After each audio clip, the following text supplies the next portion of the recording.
Hello everyone. सो आज का दिन मैं स्टार्ट करने वाला हूँ 11:30 हो रहे हैं ऑलमोस्ट। तो मैं मेरे दो सब्जेक्ट बचे हुए हैं, एक इंजीनियर मैथमेटिक्स और एक एप्टीट्यूड। और मैंने सोचा है कि आज मैं जो है प्लानर बनाऊंगा अपने नेक्स्ट 4 मंथ का। 2 मार्च है, तो मार्च, अप्रैल, मई और जून 4 महीने में मेरे को जितना भी मेरे को सारा रिवीजन करने, सब सब्जेक्ट के PYQs लगाने हैं। So this is the list जो कि मैंने बनाई है। सो बेसिकली मार्च में मेरे को 2 सब्जेक्ट करने हैं, ये सारे विद PYQs होंगे। तो ये वाला तो मेरा कंप्लीट नहीं हुआ है, सो इसको मुझे पढ़ना है। और ये मेरा हो चुका है, इसको बस रिवीजन करना है। हाँ, लेकिन इसमें जो है मेरा ग्राफ नहीं, ग्रुप थ्योरी मेरा बच्चा है ना, तो वो मेरे को पढ़ना है। उसके अप्रैल में COA का रिवीजन, OS का, सी प्रोग्रामिंग और कंपाइलर। 2 मैंने बड़े सब्जेक्ट लिए हैं, 2 छोटे सब्जेक्ट, ठीक है। उसके बाद इधर 2 बड़े सब्जेक्ट और डिजिटल छोटा है, बाकी एल्गोरिदम है बड़ा है। तो CN TOC और एल्गो, ठीक है। और जून में मेरे को DBMS और डेटा स्ट्रक्चर करना है। So this is my daily time table, है ना, डे वाइज। अगर आपको देखना पॉज कर सकते हो। बाकी मैं जो है फॉर द नेक्स्ट मंथ इसको फॉलो करने वाला हूँ। एंड यहाँ पर मैंने कहीं कहीं जैसे बफर डेज भी रखे हैं, एक यहाँ पर, एक यहाँ पर और एक यहाँ पर। सो अभी जो है 5:30 हो रहे हैं। एंड जो है मैंने पहला टारगेट जो मैथ्स के 3 वीडियो थे वो मैंने कंप्लीट कर चुके हैं। बेसिक ही था, मैट्रिक्स और डिटर्मिनेंट पहले ही पढ़ रखा था। बट हाँ, धीरे धीरे शेड्यूल मेरे ख्याल से एक्टिव होते जाएगा। एंड अब जो है मैं टारगेट 2 की तरफ मूव करूँगा। सो अभी ऑलमोस्ट 7:55, दैट इज़ 8 बजने वाले हैं। एंड ये मेरी लॉजिक्स के जो नोट्स हैं इनको मैंने अच्छे से रिवाइज़ कर लिया है। एंड जो है आज मेरा रिवीजन हो गया। एंड कल से मैं जो है इसके PYQs करूँगा। By the way, if you are watching this video for the first time, so in every video I used to tell one new concept every day, and today's concept is implication in discrete mathematics. Implication के बारे में बताने जा रहा हूँ, ठीक है। सो implication basically digital नहीं, डिस्क्रीट मैथ्स का टॉपिक है। सो इसमें क्या होता है, 2 हमारे पास बूलियन वेरिएबल रहते हैं एंड हमारे पास रहता है P implies Q। सो हमें बताना ये चीज़ ट्रू कब कब रहेगी और फॉल्स कब कब रहेगी, ओके।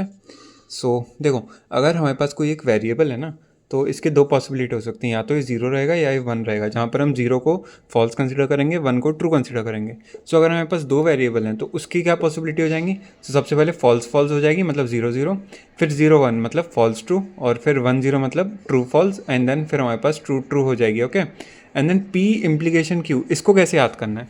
सो इसके लिए हमारे पास एक ट्रिक है कि हमें क्या है, यहाँ पर P लिख दो और यहाँ पर Q लिख दो, हमें ये याद करना है। तो और यहाँ पर लिखेंगे इफ़ संडे, देन हमारे पास आ जाएगा हॉलीडे, ठीक है।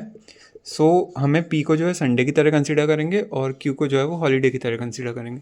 सबसे पहले बोल रहे हैं हमसे फॉल्स फॉल्स, तो मतलब संडे फॉल्स है और हॉलीडे फॉल्स है। तो क्या ऐसा कोई दिन है, मतलब संडे फॉल्स मतलब संडे नहीं है वो दिन, और लेकिन उस दिन जो है हॉलीडे भी नहीं है, ठीक है। हाँ, ये तो सारे दिन होते हैं। जैसे मान लो मंडे है, मंडे को हम काम करने जा रहे हैं, तो ऐसा बिल्कुल पॉसिबल है। तो इसलिए फॉल्स इम्प्लाइज फॉल्स क्या हो जाता है, हमारा ट्रू हो जाता है। फिर हमारा क्या है, संडे फॉल्स है लेकिन हॉलीडे ट्रू है, ठीक है। मतलब कोई हमारे पास ऐसा दिन है जो कि संडे नहीं है लेकिन उस दिन छुट्टी है। हाँ, ऐसा भी हो सकता है। मान लो किसी दिन अगर मंडे की जो है हमारे पास होली पड़ गई, वैसे अभी होली 3 तारीख की है ना, मतलब कल है। सो कल हमारे पास वेडनेसडे नहीं, कल हमारे पास ट्यूसडे है। तो ट्यूसडे को छुट्टी हो सकती है होली की, है ना। सो इसलिए फॉल्स इम्प्लाइज ट्रू को भी हम ट्रू कर सकते हैं। उसके हमसे बोले ट्रू इम्प्लाइज फॉल्स, हमने क्या बोले कि अगर संडे है तो छुट्टी होगी, है ना, अगर संडे है तो छुट्टी होगी। लेकिन हम यहाँ पे क्या बोले, अगर संडे है तो छुट्टी नहीं है, नहीं। तो बस ये वाली कंडीशन इसलिए फॉल्स हो जाती है। क्यों?